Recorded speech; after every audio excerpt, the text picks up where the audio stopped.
Por décadas, a relação entre a igreja e os videogames foi marcada por uma tensão defensiva. Para muitos, o console era visto meramente como uma máquina de perder tempo, ou um território de dessensibilização moral. No entanto, para o cristão contemporâneo, essa visão é estrategicamente limitada em uma era onde a cultura digital é a língua franca.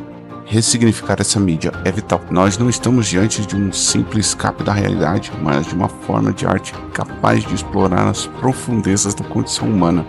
O conflito é real. A percepção de entretenimento vazio contra o imenso potencial artístico e comunitário. Nosso objetivo aqui é demonstrar como, sob a ótica de fé, os jogos podem ser ferramentas para a glória de Deus. Quando olhamos para os mundos virtuais como extensões do mandato cultural de Gênesis, o chamado para cultivar e ordenar a criação, o ato de jogar deixa de ser futilidade e torna-se uma forma de mordomia. Afinal, nossa capacidade de projetar e habitar mundos nasce da nossa identidade como Imago Dei. Somos criativos porque fomos feitos à imagem do Criador.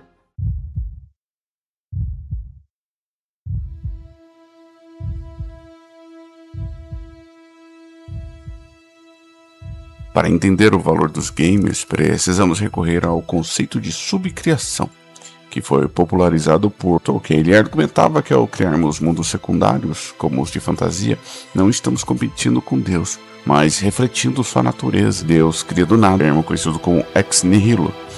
Nós, como subcriadores, reorganizamos os elementos do mundo primário para dar sentido às novas realidades. Nos videogames, essa subcriação ganha uma camada única, a interatividade.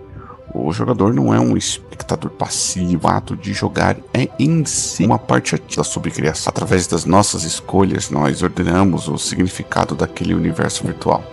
Para que essa experiência tenha peso real, contudo, é necessário que as leis morais do mundo de Deus, na verdade, o bem e a beleza, sustentem a lógica interna do jogo. Quando o mundo virtual reconhece o sacrifício como algo nobre e a injustiça como algo a ser combatido, ele ecoa a ordem divina. Essa criatividade prática é o que nos prepara para a formação de um caráter sólido.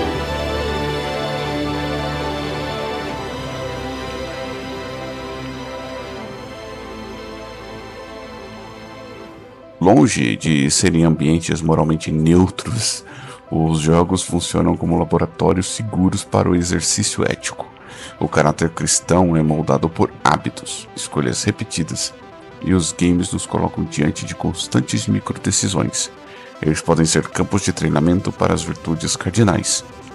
São elas a prudência, a fortaleza e a justiça. Para treinar a prudência, nós podemos usar exemplos como em RPGs como Skyrim, que tem a mecânica de free roam, a exploração livre, que concede ao jogador uma autonomia moral profunda. Você não é obrigado a seguir o roteiro. Você deve discernir se usará seus recursos para ajudar um NPC em necessidade ou se buscará apenas o próprio poder, gerenciando as consequências de longo prazo de cada escolha. A fortaleza é a virtude da perseverança. Em clássico jogo do Atari, Enduro, o jogador enfrenta ciclos de neve, neblina e noite. A resiliência lúdica de não desistir após um erro nos prepara para a vida real. Naquela época, quem completasse o 5º dia recebia o título de Activision Roadbuster, uma carta assinada pelo próprio desenvolvedor Larry Miller. Esse prêmio é uma metáfora poderosa, o reconhecimento do mestre após a perseverança em meio à neblina das dificuldades. Não precisa ser esse jogo, né? Ele já é bem velhinho, mas a gente pode usar jogos de simulação, de corrida, por exemplo, ou de sobrevivência, que são bem difíceis, né? Eu gosto de jogar, por exemplo, Fórmula 1 e desligar todas as ajudas, colocar no modo mais difícil e começar com a pior equipe, né? Na campanha ali, até mesmo jogar um multiplayer com muita gente melhor do que você, é muito bom, porque treina, faz você querer continuar, querer aprender, nunca desistir, né? E é algo que a gente tem que caminhar com a nossa fé. A gente não pode desistir, né? A gente tem que chegar até o final para receber ali, né, nosso mestre. Para treinar a última dessas virtudes, que é a justiça, a gente tem aquela ideia no mundo decaído nosso, né? A justiça parece oculta muitas vezes, né? Então nos jogos as regras são conhecidas e o campo está nivelado. Se a gente joga com integridade e cooperação, exercitamos uma justiça onde a igualdade toma o centro do palco inspirando a gente a lutar por essa mesma clareza no mundo real.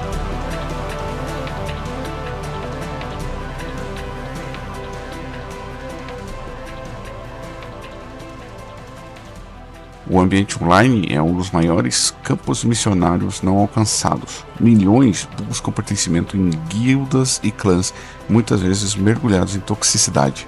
E a presença cristã aqui vai ser estratégica e relacional. Comunidades como Guilda Gods Gamers criam espaços seguros para o discipulado, onde o ferro afia o ferro.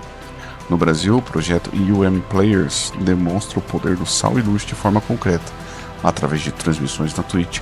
Eles chegaram a mobilizar doações de 1 kg de alimento para cada novo inscrito no canal. O testemunho aqui não é apenas falar de Jesus no chat, mas demonstrar paciência com o iniciante e integridade nas regras. Ser um jogador cristão excelente é uma forma de evangelismo relacional que transforma um lazer em uma oportunidade de serviço.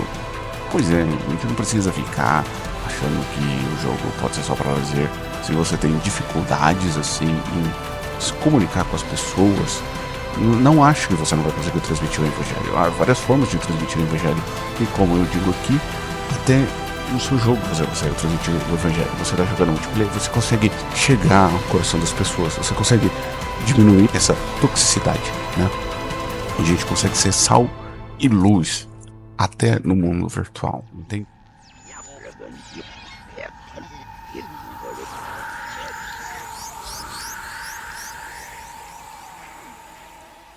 E temos que ter um discernimento.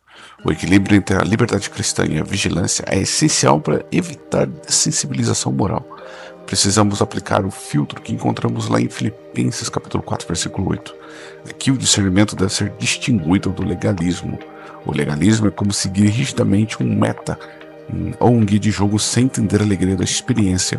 O discernimento, por outro lado, é conhecer as regras do mundo primário, as leis de Deus, para desfrutar com a sabedoria dos mundos secundários.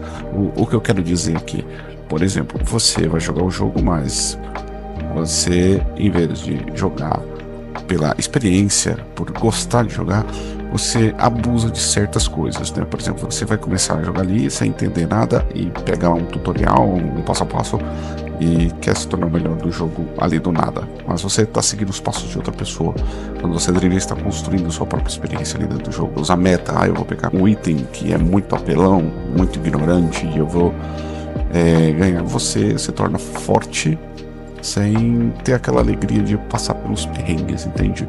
Você tem que ter esse discernimento, você tem que aprender, tem que ter aprendizado, porque na vida é aprendizado, você nem assim, passe livre para tudo. Então, quando você for escolher um jogo, você vai ter que seguir esse guia que eu vou passar para vocês com 4 perguntas. Este jogo glorifica a agressão gratuita ou narra uma luta legítima contra o mal?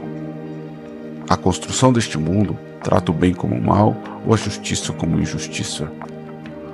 Eu consigo enxergar a digital de Deus, beleza, ordem e sacrifício nesta obra? O tempo investido serve como descanso sabático restaurador? Ou tornou-se uma idolatria que vai escravizar minha rotina? Cara, se você conseguir responder, vocês vão conseguir jogar o jogo. E por que eu digo isso? Primeira pergunta: esse jogo glorifica a agressão gratuita ou narra uma luta legítima contra o mal? Vamos lá. GTA. Qualquer GTA tem boas histórias. Os jogos de GTA têm boas histórias. Mas você joga como um cara mal que tem que lutar contra o cara mal. E você comete muitos atos violentos para chegar a esse ponto da história. Mas se eu jogo, por exemplo, um Call of Duty, um Battlefield, um Skyrim, qualquer outra coisa, você é uma pessoa boa, né? Você é um soldado, um guerreiro que tem que lutar contra algo maligno, né? Um terrorista, um grupo terrorista. Você pode falar, mas é violento. Mas aqui você é um guerreiro, um ser forte que tem que proteger os mais fracos. Aqui é uma luta contra o mal. Você é o bem lutando contra o mal, entende? Você não é o mal lutando contra o mal, não é o mal lutando contra o bem. E é aí que vai para a segunda pergunta, né? O mundo trata o bem como o mal e a justiça como injustiça? Ou é o mal é o bem e a injustiça é o correto? Entende? No GTA o mal é tratado como coisa boa, e isso é ruim, né? E a injustiça que cometida lá é tratada normal, entende? E digital de Deus, a terceira pergunta: O jogo é construído de forma bela, tem um mundo bonito, né? É ordenado, tudo segue uma ordem, tem uma ideia de sacrifício no final. E a quarta pergunta é simples: você joga isso para descansar? Ou simplesmente porque você gosta de jogar ali e não quer fazer mais outra coisa? Pode jogar 1 hora por dia, 2 horas por dia, desde que isso não atrapalhe seus estudos, seu trabalho, seu tempo com a família, entende? Tem gente que almoça jogando e a família tá lá na sala, tá lá na cozinha comendo, a família chega de viagem, vem todo mundo conversar, a pessoa tá jogando, você tranca no quarto, né? Passa o fim de semana inteiro, sei lá, tem festas de aniversário, de amigo pra ir, tá ali. Eu sei porque eu me fui escravo do jogo. Hoje eu jogo, mas não tanto como antes. Eu jogo para descansar mesmo, mas o tempo eu passo com a minha família, eu ocupo o trabalho, eu leio o livro, eu estudo, eu procuro fazer outra coisa. Devemos entender que o videogame, quando ele é redimido pela cosmovisão cristã, amplia nossa compreensão da grande história de Deus. Ele nos permite participar da subcriação, treinar virtudes e servir ao próximo em campos missionários digitais. Então jogue com excelência e gratidão e veja a tecnologia como um presente de Deus para o florescimento da humanidade. Quando você segurar o controle, ou o celular, ou pegar o mouse e o teclado, faça isso com o coração voltado para o reino de Deus.